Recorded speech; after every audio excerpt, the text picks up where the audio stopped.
This is the COMA Girl Daily Podcast, written by Stephanie Bond. July 26th, Tuesday. You never know how much you love something until it's gone. Without the deluge of opera and orchestrals, the ward seemed deathly quiet. Silence can work on a person, can mess with your mind. Hardly anyone had been through the door today, and in fact, it had been hours since a nurse had walked in and made her rounds. I assumed she'd checked to make sure nothing had come unplugged, gone dry, or overflowed. So as I lay there listening to the machines wheezing and whirring, paranoia crept in. What if something had happened? A deadly virus unleashed, and we were the only 4 people left alive in the hospital, protected by our immobility. And as the days went by and we lay starving and withering, the virus finally made its way into our ward. It would have to be a stinky virus in order for me to know it was coming. Trapped, we would all inhale the putrid pathogen, and just as I was prepared to die, a miracle happened. The virus had the opposite effect on us, stirring our sleeping limbs and not only pulling us from our comas, but making us more healthy and powerful than before. And it was up to the super vegetables to corral and destroy whatever evil faction had released the virus citywide. It could happen. I lay there and spun stories of gloom and doom until I put myself into a funk. So when the alarm first sounded, I actually thought it was only my imagination. But no, it was the fire alarm, as sharp and shrill as an ice pick to the ears. It sounded 3 times, then paused, then 3 times again, and kept sounding.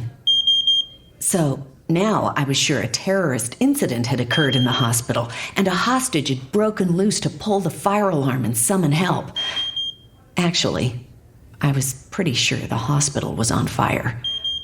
That notion was confirmed when the first tendril of smoke tickled my nose. Let me tell you, nothing is more frightening than knowing danger is near and not being able to move away from it. I thought about the man whose wife had injected him with a paralytic, then left him to die in a fire.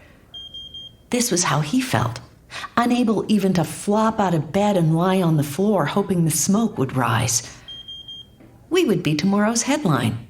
4 comatose women burned alive in Brady Hospital fire. The orderlies would be making jokes about roasted vegetables. The smoke was getting thicker, and I wondered when my body would rebel. This wasn't how I wanted to die, and frankly, it seemed extra cruel to heap this new indignity on top of our old one. Blue on black.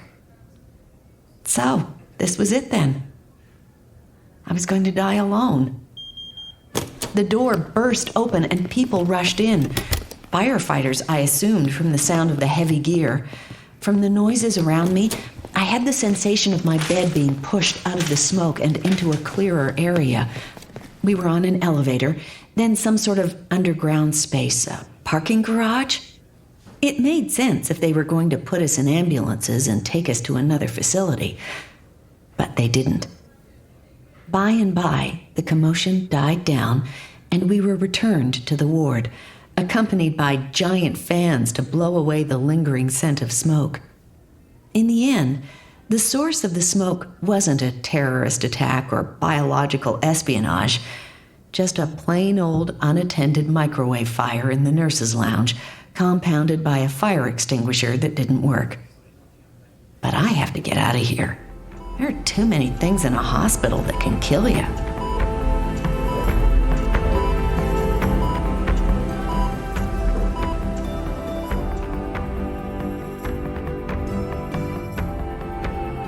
Hi, this is Stephanie Bond, author of the COMA Girl Daily Podcast. If you have a question you'd like for me to answer on an upcoming bonus episode, check the show notes for links to reach out on social media. Thanks for listening. Come back tomorrow for another episode of COMA Girl.